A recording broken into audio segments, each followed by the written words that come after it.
Hello everyone. So we are shifting gears again really quickly as we move into Module 5 and Module 6. In these modules, we are going to be focusing on writing a short proposal for an intended audience. And this proposal, I'll pull it up in just a minute, but it is an unsolicited proposal. That means your audience will have no idea what you are talking about. They won't be expecting this proposal.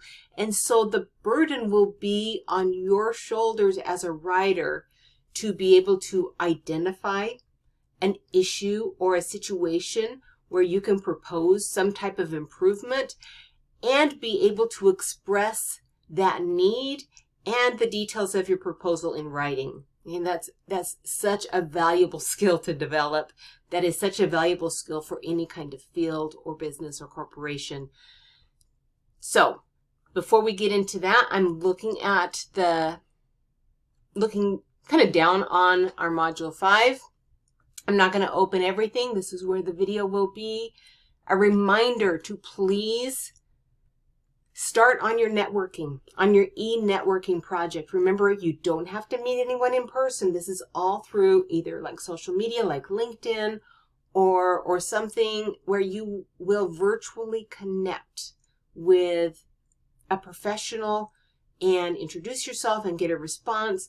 But please read over that because that's going to take time, because everyone you contact will not respond. And so you're going to have to reach out to several people and give some time for that interaction. The actual writing this up is going to be really easy, but it just takes a little time. So make sure that you have started on that. Okay. If you haven't yet, start this week because we need at least a few weeks to finish that up. Right here, we have the overview. I'm not going to open that up, but I'm going to go right into the proposal instructions. So I've got them right here. Let me just open them up. And so like I said, this is going to be an unsolicited proposal for some type of improvement or program or event. And the audience for this proposal is either going to be an employer or ASU. So no one else, okay? And remember, this is going to be a short proposal, and do yourself a favor and make it feasible. Make it realistic. Please do not write to President Crow and ask him to build more dorms, or write to, someone, the CEO of Apple, if you work for, Apple, and ask, them to make some change. Okay, that's not feasible. Those type of proposals are going to end up being illogical, and anytime there is something that big that you want to propose, then it's going to take years. It's going to take committees. It's going to take different departments to all put that proposed action into action. And so make it easy on yourself and feasible. Think of a smaller issue that you have identified and a specific person who you can contact and present your proposal, who has the power exclusively to put that proposal into action. All right. Read over these instructions carefully. I would download them and highlight them, annotate them. And remember, this is going to be an unsolicited proposal written in the form of a letter, a relatively short letter. And so every word of this proposal is going to have to be really important. There's no room for fluff in here. And so again, you're going to look at either where you work or something on campus at ASU or in the virtual arena of an ASU online, and think of something that you may have noticed that kind of bugs you or kind of needs some revision, needs some changing, some updating. And here they have some examples. Perhaps you notice students taking online courses need more networking opportunities. What's something that you can propose to kind of improve that? And this can be something like a physical change, or it can be something like a new program, a new event even, that you're going to propose to a specific intended audience, a person whose name you will find and locate, who has the power to enact that change, and you're going to write to them. And the first thing you're going to do, well, let's go through here. Make sure that you read this, because I don't have time to go over every little detail, but they have some examples here. And let's look at the deliverables. It's only going to be between 500 and 750 words. All right? And you're going to propose a specific thing, a specific action. You're also going to be bringing in, let's go down here, a minimum of 2 outside sources that will kind of support your argument that there is a need for change, or maybe back up your proposed action to alleviate, attenuate, or fix. Seldom will we be able to fix an issue, but something that will support your cause. Okay. Let's go down here, read over this, but this is what I wanted to get to, because this is going to be kind of the components, the main components of your proposal. All right. So you're going to open with a you-centered introduction.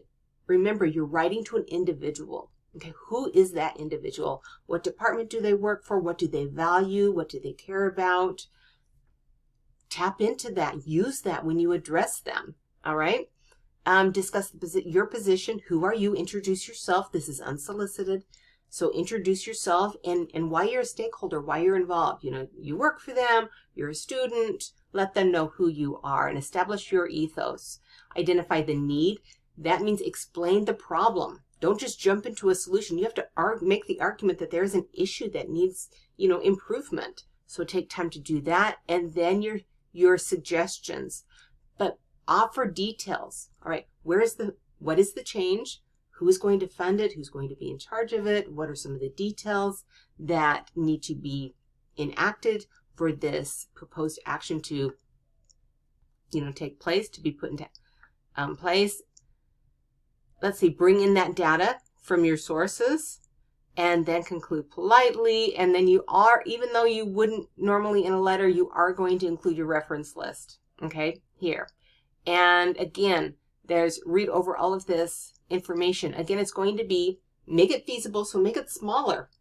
Smaller doesn't mean that in fact, smaller is more prestigious, more logical than shooting for some illogical moon. So read over all of that, read over the details, look over the final rubric. That helps. But if you go next, I'm going to go back to our overview of the module. There are 3 student proposal examples. This kind of genre, it really helps to look at other examples, to be able to wrap our minds around what is expected. Now, these first 2 proposals, these 2 student examples, they are a little bit different, but not much. They were assigned to write a proposal for their hometown, okay, for the leaders of their hometown, something that they wanted fixed in that town. So that's the only difference. But this last one is a proposal for something to be enacted on an ASU campus. And so all 3 of them have the formatting, have the type of argument, the voice, and all of those great details that you can kind of glean from and use as great examples. Now here, when we get into learning materials, this is really important. There's some great videos here, and we're going to be reading chapter 11, and that's really important, and the videos, because it brings up this ADA. It's an acronym for kind of a mindset and the pattern of sales, selling an idea, an argument. And it's incredibly important, not just for our own learning, for being able to write this, but also when we get into we've got the quiz right there. But when we get into our first discussion board, we are going to be using that model. Okay. And we're going to be going to chapter 11, and it's kind of similar to our last discussion board where we revised something. We're going to be using the ADA model to revise a little excerpt from the textbook. And so make sure that you read that and you participate in that discussion board. And I'm trying to think, is there anything else? Nope. Then we get right into our module 6. Okay. Let me know if you have any questions concerning the assignment, and good luck with that.